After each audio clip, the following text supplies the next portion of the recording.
नमस्कार मंडळी, मी प्रियंका घारमळकर. स्वागत आहे तुमचं माझ्या यूट्यूब चॅनलमध्ये. तुम्हाला तर माहितीच आहे, आपण दिवाळी फराळाची सिरीज चालू केलेली आहे. आज आपण 1 किलो गव्हाच्या पिठाची शंकरपाळी बनवणार आहोत. आपण नेहमी मैद्यापासून शंकरपाळी बनवतो, पण ही गव्हाच्या पिठाची बनवलेली शंकरपाळी भरपूर असे पदर सुटतात.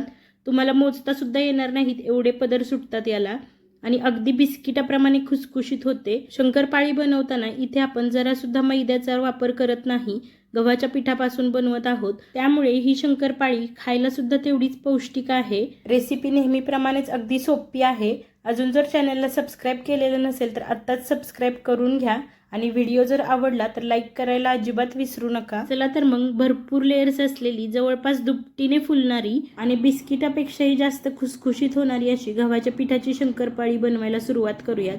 त्यासाठी सुरुवातीला साहित्य काय लागतं हे मी तुम्हाला सांगत आहे. कोणताही दिवाळी फराळ बनवताना सर्वात महत्त्वाची टीप लक्षात ठेवा. तुम्ही साहित्य ज्यावेळी वजनी प्रमाणात घेता त्यावेळी काहीच प्रॉब्लेम येत नाही, पण ज्यावेळी तुम्ही साहित्य एखाद्या कपने किंवा वाटीने मोजता त्यावेळी प्रॉब्लेम येऊ शकतो. त्यामुळे डिस्क्रिप्शन बॉक्समध्ये मी वजनी प्रमाण आणि वाटीने किंवा कपने घ्यायचं प्रमाण दिलेलं आहे. त्यामुळे एकदा डिस्क्रिप्शन बॉक्समध्ये प्रमाण व्यवस्थित बघून घ्या. इथे सांगितलेलं प्रमाण आणि टायमिंग जर व्यवस्थित वापरलं तर तुमची शंकरपाळी अजिबात बिघडणार नाही, बिस्किटापेक्षा सुद्धा जास्त खुसखुशीत तयार होईल. इथे मी बरोबर 1 किलो गव्हाचं पीठ घेतलेलं आहे. मेजरिंग कपने मोजलं तर हे बरोबर 8 कप गव्हाचं पीठ आहे. 1 किलो गव्हाच्या पिठासाठी इथे मी बरोबर 320 ग्रॅम म्हणजेच बरोबर 2 कप एवढी पिठी साखर घेतलेली आहे. तुम्हाला जर थोड्याशा गोड शंकरपाळ्या आवडत असतील तर पिठी साखरेचं प्रमाण आणखी 20-30 ग्रॅम वाढवू शकता, किंवा पाव कप पिठी साखर आणखी वाढवली तरीसुद्धा चालेल. त्यानंतर इथे मी गरम करून थंड केलेलं म्हणजेच नॉर्मल रूम टेम्परेचरचं दूध घेतलेलं आहे. इथे मी बरोबर 1.25 कप एवढं हे दूध घेतलेलं आहे. माझा 1 कप आहे तो बरोबर 240 ml आहे, म्हणजे साधारण 300 ml मी इथे दूध घेतलेलं आहे. त्यानंतर शंकरपाळी बनवण्यासाठी मी इथे 1 कप तूप वितळवून घेतलेलं आहे. वजनी प्रमाणात हे बरोबर 220 ग्रॅम आहे. शंकरपाळी किंवा कोणताही दिवाळी फराळ बनवताना एक गोष्ट लक्षात ठेवा, तूप घेताना नेहमी वितळवून घ्या, म्हणजे कोणताही पदार्थ बनवताना तुपाचा अंदाज अजिबात चुकणार नाही. ज्यावेळी तुम्ही तुपाचा वापर वजनी प्रमाणात करता त्यावेळी अंदाज चुकण्याची शक्यता काहीच नसते, पण ज्यावेळी कपने किंवा वाटीने मोजता त्यावेळी घट्ट तूप जर घेतलं तर ते आकारमानाने कमी असतं, पण ज्यावेळी आपण त्याला वितळवून घेतो त्यावेळी त्याचं आकारमान वाढतं आणि पदार्थ बिघडण्याची शक्यता असते. इथे साहित्यामध्ये मी मीठ दाखवण्यासाठी विसरून गेलेले होते.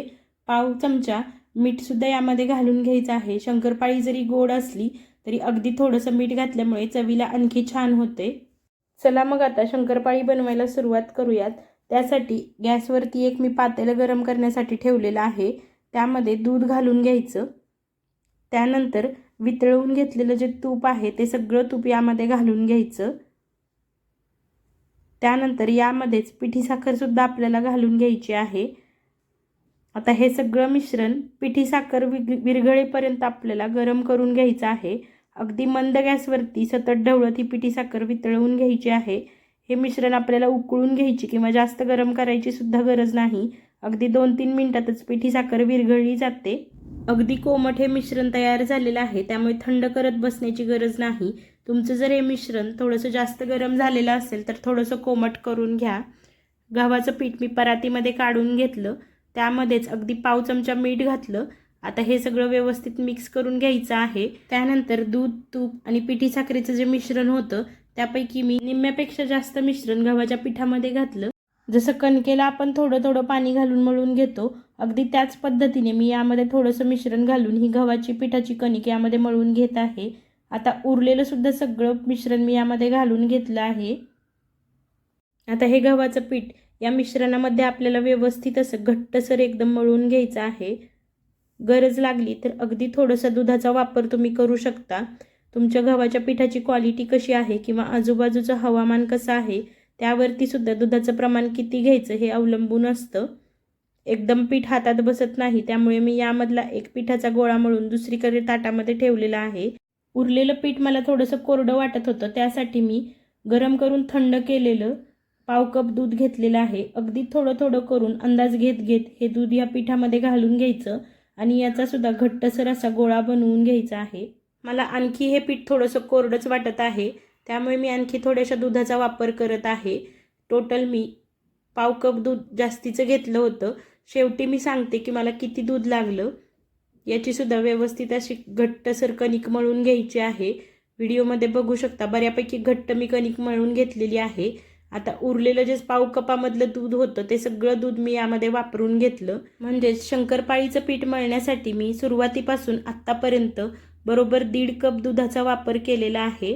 म्हणजेच बरोबर 360 ते 350 ml दूध मला लागलेलं आहे. दुधाचं प्रमाण थोडंफार कमी जास्त होऊ शकतं. ते हवामानावर किंवा गव्हाच्या पिठाच्या क्वालिटीवर सुद्धा अवलंबून असतं. एकदम घट्टसर असं मी पीठ मळून घेतलेलं आहे. आता थांबण्याची अजिबात गरज नाही. पीठ मळून झाल्यानंतर यामधला गोळा लगेचच काढून घेतला. आता लगेचच याची शंकरपाळी बनवून घेऊयात. उरलेल्या पिठावरती कॉटनचा रुमाल पाण्यामध्ये घट्ट पिळून घ्यायचा आणि त्यावरती झाकून ठेवायचा, म्हणजे पीठ कोरडं पडत नाही. आता लगेचच याची आपण शंकरपाळी लाटून घेणार आहोत.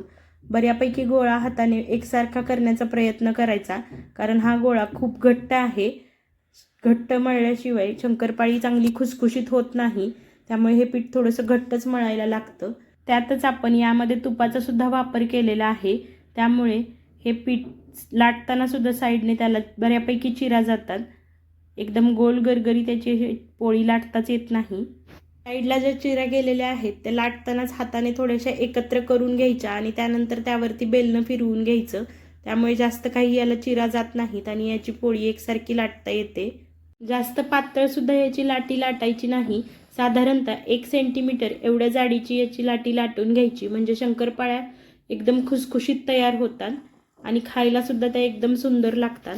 मागच्या वर्षी मी 1 किलो मैद्याच्या शंकरपाळीची रेसिपी टाकलेली होती. तीसुद्धा जाऊन नक्की बघा किंवा डिस्क्रिप्शन बॉक्सच्या शेवटी त्याची लिंक देते, नक्की जाऊन बघा. साधारणतः 1 सेंटीमीटर एवढ्या जाडीची मी याची पोळी लाटून घेतली. आता ज्या चिरा गेलेल्या कडा आहेत त्या कट करून घ्यायच्या, म्हणजे मधल्या शंकरपाळ्या आपल्याला व्यवस्थित अशा कट करता येतील. व्हिडिओमध्ये तुम्ही बघू शकता साधारणतः 1 सेंटीमीटर एवढ्या जाडीची मी पोळी बनवलेली आहे. आता उरलेलं जे साईडचं पीठ आहे ते पीठ गोळा करायचं आणि परातीमध्ये जे रुमालाखाली आपण पीठ झाकून ठेवलेलं होतं त्यामध्येच हे पीठ ठेवून द्यायचं, म्हणजे ते हवेनं जास्त खरपजल्यासारखं होणार नाही किंवा कडक होणार नाही. चला आता शंकरपाळी कट करून घेऊयात. जनरली शंकरपाळी हे चौकोनी आकारामध्ये असते, पण तुम्हाला आवडेल त्या आकारामध्ये लहान मोठ्या साईजमध्ये जशी आवडते तशी तुम्ही कट करून घेऊ शकता. उलटण्याने या शंकरपाळ्या सगळ्या मोकळ्या करून घ्यायच्या. बघू शकता किती छान या शंकरपाळ्या कट झालेल्या आहेत. एकसारख्या या शंकरपाळ्या बनवलेल्या आहेत. याच पद्धतीने मी निम्म्या पिठाच्या शंकरपाळ्या लाटून घेतल्या. आता या शंकरपाळ्या तळून घ्यायच्या आहेत. त्यासाठी कढईमध्ये तेल गरम करायला ठेवलेलं आहे. शंकरपाळी तळण्यासाठी तेल गरम कसं झालं हे बघण्यासाठी थोडासा पिठाचा गोळा यामध्ये टाकला. याला छान असे बुडबुडे येत आहेत, म्हणजेच गोळा व्यवस्थित तळला जात आहे, पण हा करपलेला नाही. शंकरपाळी तळण्यासाठी तेल व्यवस्थित असं गरम झालेलं आहे. हा पिठाचा गोळा काढून घेऊयात. आता याच तेलामध्ये झाऱ्यावरती घेऊन मी शंकरपाळी घालून घेत आहे. लक्षात ठेवा, कढईमध्ये किंवा तेलामध्ये जास्त शंकरपाळी घालायची नाही, म्हणजे जास्त गर्दी करायची नाही. थोडी थोडी शंकरपाळी घालून अगदी मंद गॅसवरती तळून घ्यायची. शंकरपाळी तेलामध्ये घातल्यानंतर लगेचच त्याला धक्का लावायचा नाही. 15-20 सेकंद तेलामध्ये ही शंकरपाळी सेट होऊ द्यायची आणि अगदी हलक्या हाताने ही शंकरपाळी फिरवत एकदम मंद गॅसवरती एकसारख्या कलरवर आपल्याला तळून घ्यायची आहे. शंकरपाळीची एक बॅच तळण्यासाठी साधारणतः 3 ते 4 मिनिट लागतात. व्हिडिओमध्ये तुम्ही बघू शकता मी या कलरवरती शंकरपाळी तळून काढलेली आहे, कारण यामध्ये आपण तुपाचा वापर केलेला आहे.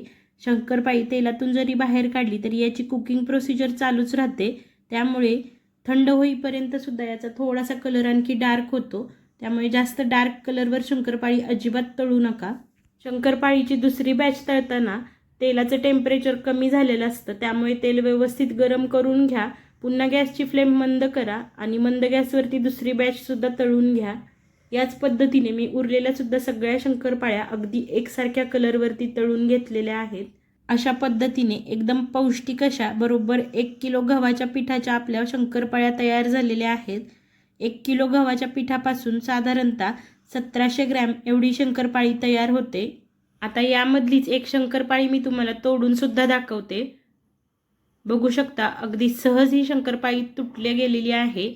याला भरपूर असे पदर सुटलेले आहेत. तुम्हाला सहज मोजता सुद्धा येणार नाहीत एवढे याला लेयर्स सुटलेले आहेत. व्हिडिओमध्ये तुम्ही बघू शकता. आता ही शंकरपाळी तुम्हाला तोडून सुद्धा दाखवते. बिस्किटापेक्षा सुद्धा जास्त खुसखुशीत तयार होते. चला मग मैद्याचा अजिबात वापर न करता या दिवाळीला तुम्ही सुद्धा गव्हाच्या पिठाची भरपूर लेयर्स असलेली एकदम खुसखुशीत अशी दुपटीने फुगलेली शंकरपाळी तुम्ही सुद्धा बनवून बघा. रेसिपी कशी वाटली कमेंट करून नक्की सांगा. रेसिपी थोडी जरी आवडली असेल तर लाईक करा. माझ्या यूट्यूब चॅनलला सबस्क्राईब करा. फेसबुक इंस्टाग्रामवरती फॉलोसुद्धा करा. ही रेसिपी तुमच्या मित्रमैत्रिणी आणि फॅमिलीसोबत नक्की शेअर करा अशाच एखाद्या नवीन व्हिडिओमध्ये. तोपर्यंत धन्यवाद.